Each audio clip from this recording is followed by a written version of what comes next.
Hey learners, this is Dr. Rishi from the Learners Academy, and today we are going to solve some numerical examples from the chapter Banking, which is chapter 2 for class 10th ICSE.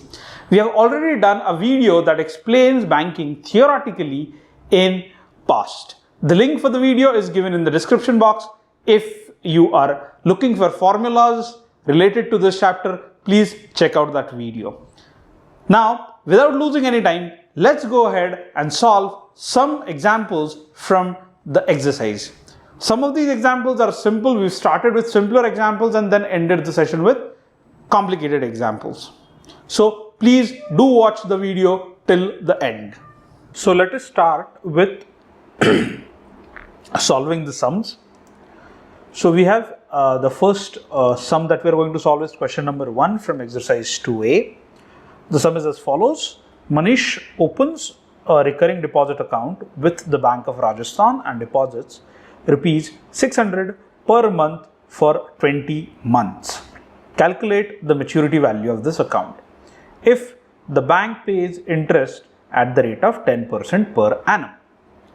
It's a very simple example where the deposited amount per month is given, the number of months is given, and the rate of interest is also given.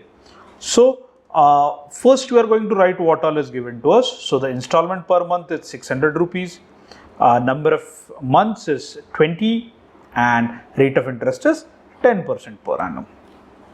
The formula we have is the interest is equal to the principal is 600 rupees multiplied by n times n plus 1 divided by 2 multiplied by 12, the whole thing multiplied by r upon 100. We put in the values and we get the final answer as rupees 1050. Now, there are two ways to solve it. Either we can solve it with the longer method that is given here, or we can also use a shorter method to do it, where we can cancel out things and do it.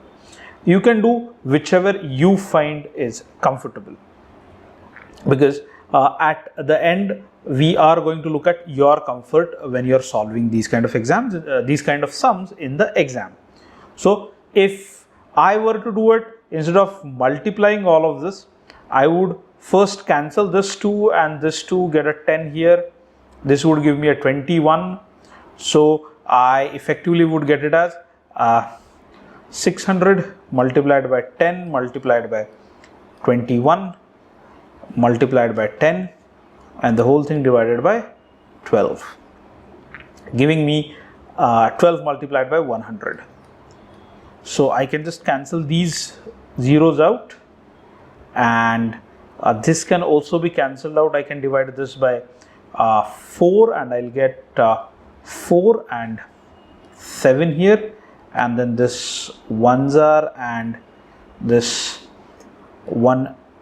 So I can cancel this 4 with this 600, giving me 150.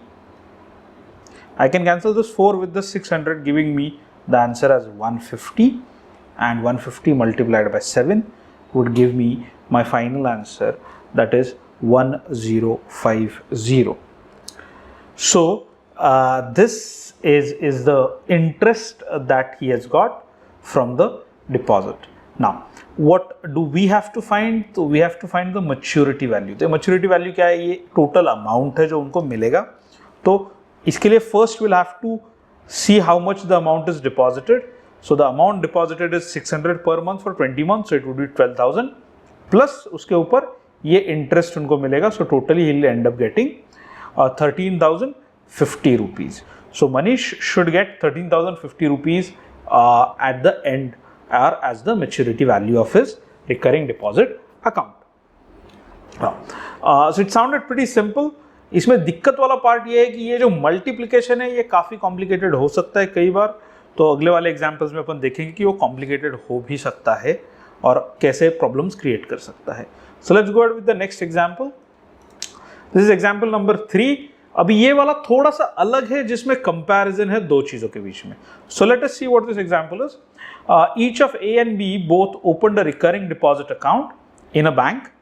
If A deposited 1200 rupees per month for 3 years and B deposited 1500 rupees per month for 2.5 years, find on maturity who will get more amount and by how much. Now the rate of interest paid by the bank is 10% per annum. तो दोनों को same percent का interest मिला है, एक ने 2.5 years के लिए किया है, एक ने 3 years के लिए किया है, और ए की अमाउंट जो है वो कम है एज कम्पेयर टू बी का अमाउंट. ए का अमाउंट इज 1200 रुपीज, बी का इज 1500 रुपीज. तो ये देखते हैं. So first let us calculate it for a कि भाई साहब ए ने जो किया है वो उसके लिए उनको कितना पैसा मिलेगा. या so we putting down the given things that are there. So installment per annum है 1200 रुपीज. अभी ये इंपॉर्टेंट है, इधर जो टेन्योर दिया था वो 3 years था, उसको अपने मंथ्स में कन्वर्ट करना पड़ेगा. So that would be 36 months and the percentage is 10% per annum. So we put in the values. So 1200 multiplied by 36 times 36 plus 1 upon 2 times 12 multiplied by 1 upon 10. So straight away we can get the answer as 6660. तो ये है उनका interest जो उनको मिला है. Again इसको भी कैंसिल आउट करके कर सकते हैं. ये 12 को 12 1s ले सकते हैं, इसको 3 ले सकते हैं, फिर 3 मल्टीप्लाइड बाय 3 ये भी कैंसिल हो सकता है इसके साथ, and we can get it in an easier manner. तो अगर आप ऐसे करना चाहते हो तो you can go ahead and do it, और you can straight away go ahead and multiply everything out. Okay, now amount that A will get at the time of maturity would be, पहले तो अपन उनका principal amount देखेंगे. Principal amount कितना होगा, तो 1200 per month दिया है 36 months के लिए. So it would be 43,200. ये उनका प्रिंसिपल अमाउंट है, और उनका इंटरेस्ट हो जाएगा उसके ऊपर 6660. ओके, तो टोटल अमाउंट हो जाएगा 49,860 रुपीज. अभी मिस्टर बी देखते हैं उन्होंने क्या किया है. तो he has invested 1500 rupees for 30 months. Come time के लिए इन्वेस्ट किया, पर ज़्यादा पैसा किया है, ज़्यादा अमाउंट किया है. तो if you look at the interest that we get, तो the interest he is going to increase. Again we put in the values. P का वैल्यू डाला, एन का डाला, n+1 का डाल दिया, and we end up with the final answer as 5812.50. तो लगभग 5,800 रुपये मिले उनको. He has got a larger amount as compared to him. तो इंटरेस्ट किसको ज्यादा मिला है, ए को इंटरेस्ट ज्यादा मिला है. ओके, ना अमाउंट किसका ज्यादा होता है वो देखते हैं अपन. तो अमाउंट कितना होगा, तो 1500 फॉर 30 months, तो 45,000 तो इनका अमाउंट हो गया. तो you see, since he is paying a larger amount after 30 months, इनके 36 months से भी ज्यादा इनका प्रिंसिपल अमाउंट हो गया है. और इनका जो इंटरेस्ट है, it is still lesser than what mister A has got. Total इनका कितना हो जाएगा, तो इट वुड बी 50,812.5. तो we can see from both the values that difference between the amounts is लगभग 952.50 rupees. So B will get more money by than A, and how much would he get? तो he'd get 952. अब ये बहुत interesting example है, क्योंकि अगर अपन interest calculate करेंगे तो इंटरेस्ट किसको ज्यादा मिला है, ए को ज्यादा मिला है, पर टोटल मैच्योरिटी वैल्यू किसका ज्यादा है, तो बी का ज्यादा है. क्यों? Because he is putting in more amount. तो उनका प्रिंसिपल ज्यादा होने के कारण उनका टोटल अमाउंट जो है वो ज्यादा है एज कंपेयर टू ए. पर अगर आप फायदे वाला सौदा देख रहे हो, तो this is always going to be a profitable thing. यहां पर अपने को क्लियरली दिखाई देता है पावर ऑफ कंपाउंडिंग, क्योंकि इन्होंने he has done it for 6 more months, and you see the amount of interest that he has got, even if the amount is less, is more than what Mr. B has got. अगर 36 months के लिए दोनों भी करते तो obviously इनका भी amount काफ़ी बड़ा होता, बिकॉज इनका प्रिंसिपल ज़्यादा है. बट ये इंपॉर्टेंट चीज़ है ध्यान में रखने के लिए कि recurring deposit is a very good source of passive income if done in a correct way and for a longer period of time. Power of compounding तभी काम में आएगा जब आपके लगभग 10, 15, 20 साल का आपका इन्वेस्टमेंट रहेगा. Now let's go ahead with the next part that is there. The next question that we have is question number 3, where we have Ashish deposits a certain sum of money every month. अभी ये और interesting question है क्योंकि अभी इधर अपने को principal पता नहीं है. पहले 2 केसेस में अपन को डायरेक्टली मैच्योरिटी वैल्यू निकालना था, तो अपन के पास जो अपना फॉर्मूला था, we used to use that formula and get the answer. यहाँ पर we have to find how much he is deposits certain amount, वो अपने को पता नहीं है. In a recurring deposit account for a period of 12 months. If the bank pays an interest rate of 11% per annum and Ashish gets 12,715 as the maturity value of this account, what sum of money did he pay every month? तो कैसे निकालेंगे इसको? पहले तो we'll consider the installment paid per month as rupees Y. इसको X भी ले सकते हैं, and the number of months is 12 and rate of interest is 11. So we'll use our formula, interest is equal to P times n plus 1 upon 2 times 12 multiplied by R upon 100. Values डाल दिए and we end up with the final answer as rupees 0.715 Y. ये मेरा variable जो है Y, ये यहाँ पर ऐसा ही रहेगा. Now maturity वैल्यू क्या है? तो Y आशीष ने पे किया है 12 महीने के लिए. So Y times 12 would be his principal plus rupees 0.715 times Y. So totally उन्होंने कितना इन्वेस्ट किया है? 12.715 Y. उनका मैच्योरिटी वैल्यू कितना था? 12,715. तो अगर दोनों को कंपेयर करेंगे तो we'll get the value of Y as 12,715 divided by 12.715, which would be equal to 1,000 rupees. So आशीष ने 1,000 रुपीज़ इन्वेस्ट किया था फॉर 1 ईयर और उनको लगभग 700 रुपये एक्स्ट्रा मिले हैं उसके ऊपर, 715 टू बी प्रिसाइज.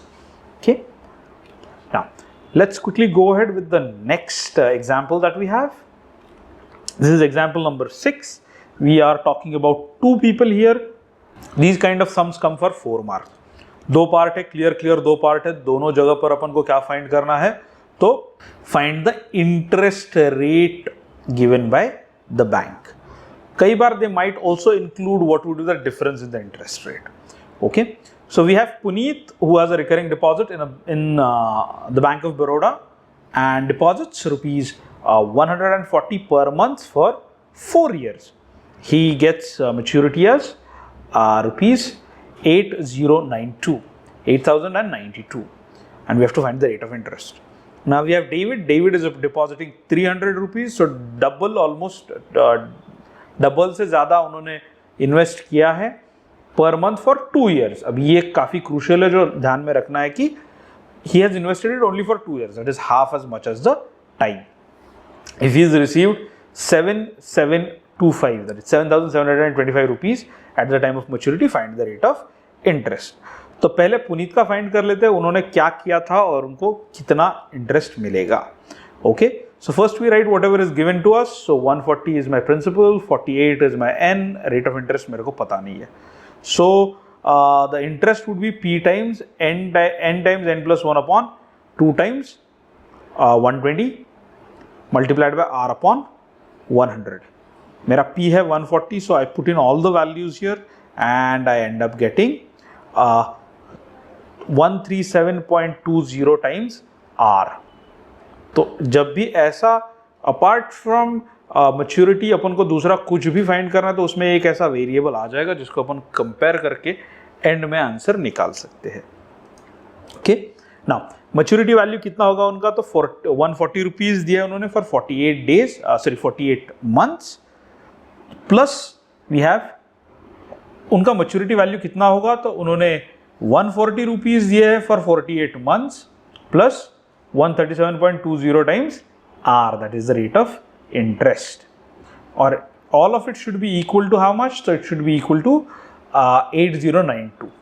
तो अपन ने सारे वैल्यूज डाल दिए इसमें and we ended up with अभी 140 multiplied by 48 would be 6720 and 137.20 R ऐसा ही रहेगा. तो ये सबको एक साइड में ले लेंगे, वेरिएबल्स को एक साइड में, नंबर्स को एक साइड में लिया, and we ended up with the rate of interest as तो इन दोनों को अगर सब्ट्रैक्ट करेंगे तो ये कितना आता है, इट कम्स टू 1372 और मेरे पास कितना था 137.20 आर. सो आर का वैल्यू आ जाएगा 1372 अपॉन 137.20, दैट गिव्स मी 10%. सो पुनीत को डील मिली है एट 10%, उनका इंटरेस्ट रेट है. वही चीज़ डेविड के साथ क्या हो रही है देखेंगे अपन. तो 30 रुपीज़ डेविड डाल रहे every month and he is doing it for 24 month. Sorry 300 rupees डाल रहे every month and he is doing it for. अभी देखेंगे डेविड के साथ क्या हो रहा है. David is putting investing 300 rupees per month for 24 months. Rate of interest दिया नहीं गया. So you do exactly the same thing. तो जो अपना फॉर्मूला है उसमें पी, एन और आर की जगह पे सिर्फ आर डालेंगे, वैल्यूज डाल दिए and we ended up with this is 75 R rupees. 75 multiplied by R rupees is my interest. Maturity value कैसे कैलकुलेट होगी, तो 300 मल्टीप्लाइड बाय 24 बिकॉज 24 मंथ्स के लिए डिपॉजिट किया गया है plus 75 R. So 300 multiplied by 24 is 7200, 7200. तो इसको दूसरी साइड में लिखे गए हैं अपन. Yeah, and we had end up with 75 R is equal to 7725 minus 7200, giving me इसका आंसर कितना आ जाएगा, तो 525 आ जाएगा, giving me the interest rate as 7%. So Puneet को 7% इंटरेस्ट रेट मिला है और डेविड को पुनीत को 10% मिला, डेविड को 7%. So obviously Puneet is getting a better deal as compared to David. फिर नेक्स्ट वाला देखते हैं. In the next one, we have a recurring deposit account of rupees 1200 per month. अभी ये काफ़ी crucial है. 1200 per month है मेरे पास. Has a maturity value of 12,440. If the rate of interest is 8% and the rate is calculated at the end of every month, find the time in months of this recurring deposit. Now, it is also a crucial thing to understand that these rate of interest that we are talking about are all hypothetical rate of interests. The rate of interest depend on bank and your age. So, realistic rate of interest are pretty low as compared to what they have shown here. 10% तो बहुत rarely मिलता है, 8% भी काफ़ी rarely मिलता है. Very few banks actually give that much of interest rate. Generally 6% के करीब मिल जाता है कई लोगों को, पर कई को तो उससे भी नीचे मिल जाता है. तो let's see what we have. Installment per month is 1200 rupees. Number of months पता नहीं है. अभी ये वाला थोड़ा सा अलग है. पिछले वाले में इंटरेस्ट रेट पता नहीं था, पहले वाले में मैच्योरिटी वैल्यू पता नहीं था, दूसरे वाले में इंटरेस्ट रेट्स पता नहीं थे अपने को. इसमें नंबर ऑफ मंथ्स पता नहीं है. अभी इसमें एक और कंसेप्ट ऐड हो जाएगा, that would be solving quadratic equations. क्योंकि इसमें एक क्वाड्रेटिक टर्म आता है या फिर क्वाड्रेटिक फंक्शन वाला वेरिएबल आ जाता है and we have to solve it. तो पहली चीज अपन को क्वाड्रेटिक इक्वेशन भी लगेगा whenever we have to solve sums which are going to give us the number of months. If you find quadratic equations difficult, please refer to the video that is given in the comment box where we have discussed about solving quadratic equations as well. Now, तो पहले अपन find करेंगे कि इनका interest कितना होगा. तो interest would be p times. अभी मेरा n जो है वो वैसे ही रहेगा, तो ये n times n plus 1. This is the one that is going to give me a quadratic term, क्योंकि यहाँ पर n स्क्वायर वाला टर्म आएगा. n स्क्वायर वाला टर्म आएगा तो उसको क्वाड्रेटिक इक्वेशन से ही सॉल्व कर सकते हैं, दूसरा कोई ऑप्शन नहीं है. Now we have p is 1200 times n times n plus 1 upon 2 times 12 multiplied by 8 upon 100. Nicely multiply किया, सबको कैंसिल आउट की चीजें and we ended up with the interest as rupees 4n times n plus 1. Now maturity value कैसे निकलेगी, तो maturity value would be rupees 1200. कितने दिन, कितने मंथ के लिए किया है, n मंथ के लिए, तो n डायरेक्टली आ जाएगा इधर एंड ये 4n प्लस 1 आ जाएगा इधर सेपरेटली. तो जब अपन इनको सॉल्व करेंगे तो we end up with a quadratic equation which is 1200n plus 4n square plus 4n. फिर मेरा मैच्योरिटी वैल्यू कितना है, तो 12,440. So we get a nice beautiful quadratic equation here. इसको rearrange कर सकते हैं अपन as 4n square plus 1204n minus 12440 is equal to 0. ऐसे इसको बना सकते हैं and then we can solve it. The first thing first we are going to do is we are going to get rid of this 4. कि क्या है, जब भी अपन splitting the middle term करेंगे तो आंसर अगर इधर ये n is equal to n square का कोएफिशिएंट है वो 1 रहेगा तो थोड़ा हेल्पफुल रहता है, और दूसरी साइड को फर्क नहीं पड़ रहा है क्योंकि उधर 0 है तो we can divide it by 4, not a problem. इसको 4 से डिवाइड किया n स्क्वायर आया, इसको 4 से डिवाइड किया 301 आया, इसको 4 से डिवाइड किया 3110 आया. अभी किसके फैक्टर्स निकालने अपने को, तो 301 के फैक्टर्स निकालने. अपन ने 2 फैक्टर निकाले, उसके क्या है 2 फैक्टर 311 और 10.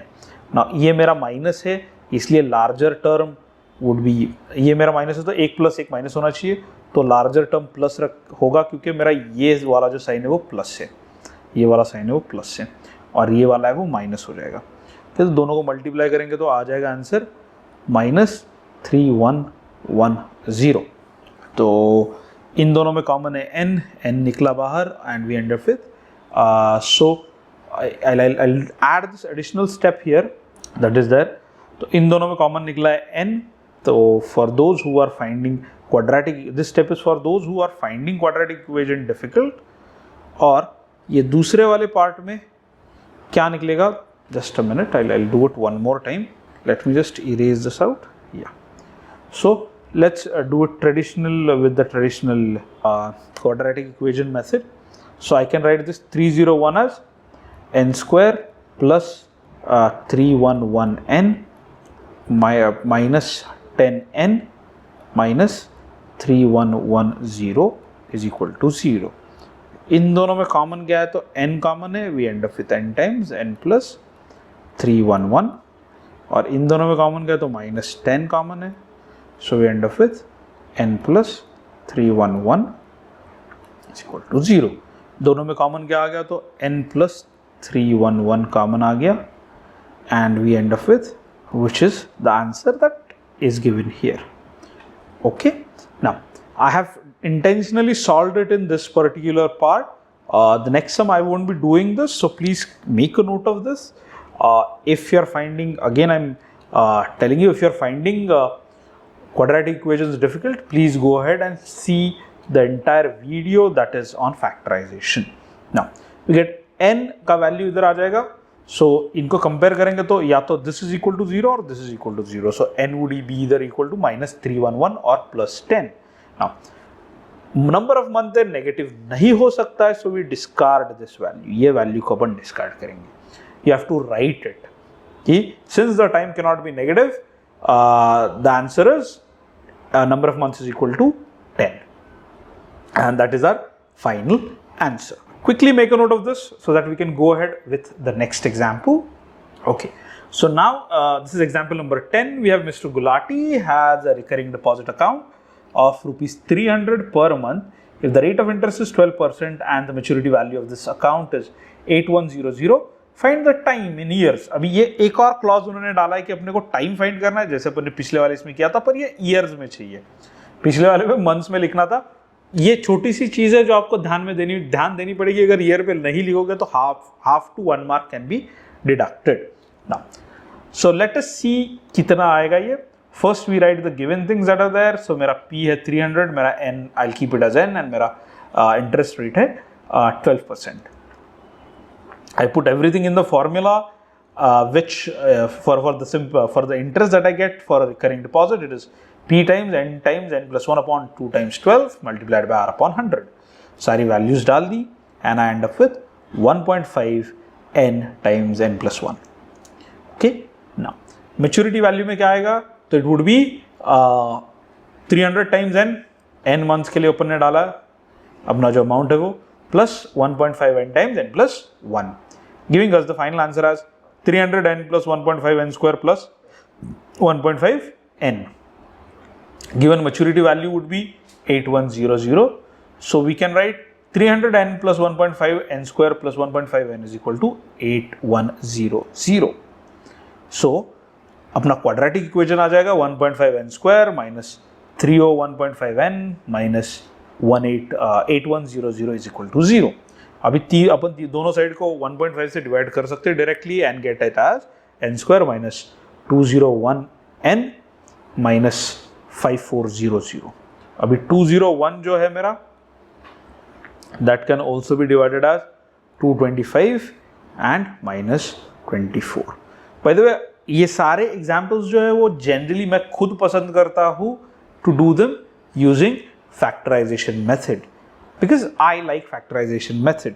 हाउएवर आप फॉर्मूला मेथड भी यूज कर सकते हैं, you will get exactly the same answer. तो अभी इसमें देखेंगे तो इसमें कितना आएगा 25. सो स्प्लिट करेंगे दोनों टर्म्स को तो will get n plus 225 times n minus 24 is equal to 0. So n का वैल्यू या तो माइनस 224 आ जाएगा या फिर प्लस 24 आ जाएगा. 224 को अपन डिस्कार्ड, माइनस 225 को अपन डिस्कार्ड कर देंगे because it's a negative value. Plus 24 को अपन वैसे ही रखेंगे and we get time is equal to 2 years. So this is going to be the time that we need, or the time for which the amount is deposited. Quickly make a note of this so that we can go ahead with the next part. Now we have Mr. Gupta who has opened a recurring deposit account in a bank. He deposited 2,500 per month for 2 years. At the time of maturity, he got 67,500 rupees. Find the total interest earned and rate of interest per annum. So दो चीज़ें find करनी है. Total interest, ये भी काफ़ी simple straight forward सम है, so will see how it works out. Maturity value है 67500. तो मनी डिपॉजिटेड कितना हो गया, तो 2500 multiplied by 24, so 6000. So interest, total interest upon directly निकाल सकते हैं without actually using the formula. Okay, now rate of interest निकालना है, दूसरी चीज़ है. सो इसके लिए क्या चाहिए अपने को, तो मेरे पास प्रिंसिपल है, मेरे पास नंबर ऑफ ईयर्स है और मेरे पास इंटरेस्ट, रेट ऑफ इंटरेस्ट निकालना है मेरे को. तो कैसे निकलेगा, so first I find the, so since I have the value of interest. Interest कितना है 7500 है मेरा. प्रिंसिपल कितना है मेरा 2500. n इज 24 एंड r मेरे को पता नहीं इसलिए r ही रहेगा वो. तो I'll put in the values and I'll multiply it out to give it as to take the answer जो आ जाएगा वो होगा 625 r. So 625 r is equal to 7500, क्योंकि ये मेरा इंटरेस्ट है and it is given to be 7500. So r को compare करूंगा तो r would become 7500 divided by 625, which would clearly come to 12%. So Gupta ji को 12% इंटरेस्ट मिल गया है per annum for this particular transaction. So that was all about solving examples on banking. So friends, this was about banking. If you have any other queries apart from all the examples that we have solved just now, please feel free to comment them in the comment section. I would be glad to help you. If you found this video interesting, please like it, share it with your friends and subscribe to our channel. This was Dr. Rishi from the Learners Academy. Thank you.